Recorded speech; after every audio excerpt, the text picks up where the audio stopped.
नीम करोली बाबा, जिन्हें नीम करोली बाबा या महाराज जी के नाम से भी जाना जाता है, 20वीं शताब्दी के प्रमुख संतों में से एक माने जाते हैं। उनका जन्म ग्राम अकबरपुर, जिला फिरोज़ाबाद, उत्तर प्रदेश में हुआ, जो हिरन गांव से लगभग 500 मीटर की दूरी पर स्थित है।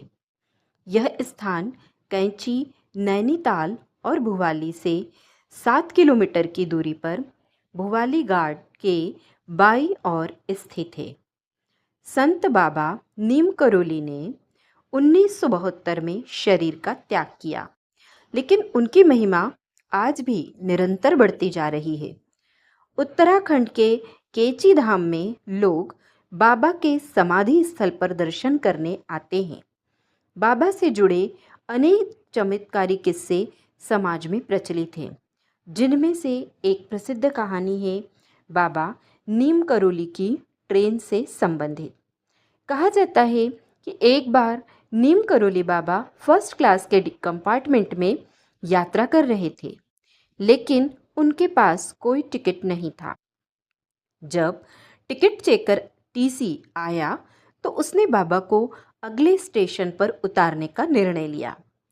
इसके बाद बाबा ने ट्रेन से थोड़ी दूर पर चिमटा गाड़कर बैठ गए। जब अधिकारियों ने ट्रेन को आगे बढ़ाने के लिए हरी झंडी दिखाई तो ट्रेन 1 इंच भी नहीं हिली।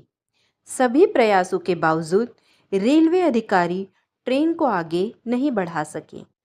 इस स्थिति को देखकर एक स्थानीय मजिस्ट्रेट ने बाबा को पहचाना और अधिकारियों से अनुरोध किया कि उन्हें माफ़ी मांगी जाए। साथ ही उन्होंने कहा कि बाबा को ट्रेन में सम्मानपूर्वक बैठाया जाए। जैसे ही बाबा नीम करोली को ट्रेन में बैठाया गया, ट्रेन तुरंत चल पड़ी। नीम करोली बाबा हनुमान जी के अवतार माने जाते हैं। हालांकि वो हनुमान जी के बहुत बड़े उपासक थे।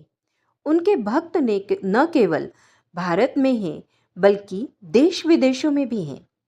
उनके इतने प्रभाव का मुख्य कारण था उनकी सिद्धियाँ, जिसका इस्तेमाल उन्होंने लोक कल्याण में लगाया। उन्होंने कई ऐसे चमत्कार किए जिसे करने की कल्पना करना आज के दौर के इंसानों के लिए संभव नहीं है। लेकिन आध्यात्मिक मान्यताओं के अनुसार कुछ लोग इतने जागृत होते हैं कि वो ध्यान और कई आध्यात्मिक तरीकों से अपनी शक्तियां जागृत कर लेते हैं। नीम करोली बाबा के अंदर भी वो शक्तियां थी। युद्ध में एक सैनिक की जान उन्होंने किस तरह बचाई? रिचर्ड एल्बर्ट की किताब के अनुसार साल 1943 में एक बार बाबा फतेहगढ़ में एक बुजुर्ग दंपत्ति के घर रुके थे। उनका बेटा फौज में था। दंपत्ति को अफसोस था कि वो बाबा का ठीक ढंग से सत्कार नहीं कर सके। उन्होंने रात में बाबा को एक कंबल दी, जिसे ओढ़कर बाबा चारपाई पर सो गए, लेकिन वो रात भर कराहते रहे। सुबह उठकर उन्होंने उस कंबल की एक गठरी बनाई और दंपत्ति को उसे नदी में प्रवाहित कर देने को कहा। उन्होंने उसे कंबल खोलकर देखने से मना किया और यह भी कहा कि चिंता मत करना, आपका बेटा महीने भर में सुरक्षित घर लौट आएगा। दंपत्ति जब उस कंबल को ले जा रहे थे तो उससे लोहे के टकराने की आवाज़ आ रही थी और वह बहुत भारी भी था, लेकिन उन्होंने सीधा उसे जाकर नदी में प्रवाहित कर दिया।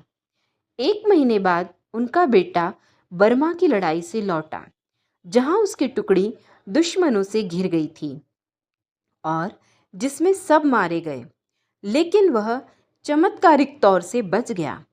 अब दंपत्ति को समझ में आया कि उस दिन बाबा क्यों कराह रहे थे और उस कंबल में क्या था।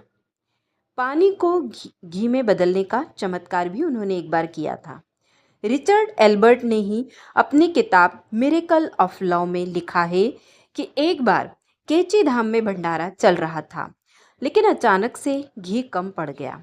लोग परेशान हो रहे थे कि अब क्या करें। जब बाबा को यह बात पता चली तो उन्होंने उन्हें पास ही स्थित शिप्रा नदी से घी के कनस्तर में पानी भरकर लाने को कहा। लोगों को समझ नहीं आ रहा था कि बाबा ऐसा क्यों कह रहे हैं और इसका घी से क्या संबंध है, लेकिन उन्होंने वही किया जो बाबा ने कहा।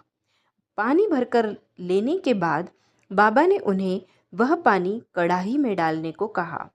उन्होंने जैसे ही उसे कढ़ाई में डाला, वह पानी घी में बदल गया। सब बाबा का यह चमत्कार देखकर हैरान रह गए। एक दूसरी घटना के अनुसार एक बार बाबा अपने जन्म स्थल फर्रुखाबाद गए थे। वहाँ एक कुआं हुआ करता था जिसका पानी बहुत खारा था और इससे वहाँ के आसपास के लोगों को बहुत असुविधा होती थी। लोग नीम करोली बाबा के पास अपनी परेशानी लेकर पहुँचे।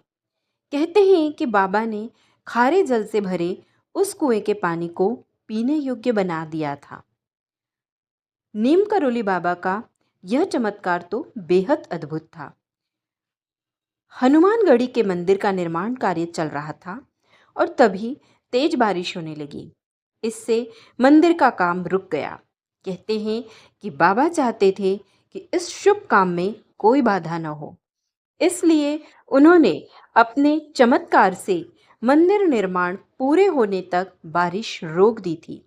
इसी तरह एक बार बाबा ने के सभी भक्त उनके कैची धाम हनुमान दर्शन के लिए पहुँचे। पूजा के वक्त वो माचिस भूल गए थे, तो बाबा ने बत्तियों को केवल हाथ लगाया और वो बत्तियां जल उठी। कहते हैं कि बाबा के एक भक्त शिव जी को बहुत पूजते थे, तो बाबा ने उनकी भक्ति से प्रसन्न होकर उन्हें अपने सीने पर महादेव का रूप दिखाया था। नीम करोली बाबा को 20वीं सदी के प्रमुख संतों में शामिल किया जाता है। वे हनुमान जी के परम भक्त थे और भक्तों द्वारा उन्हें हनुमान जी का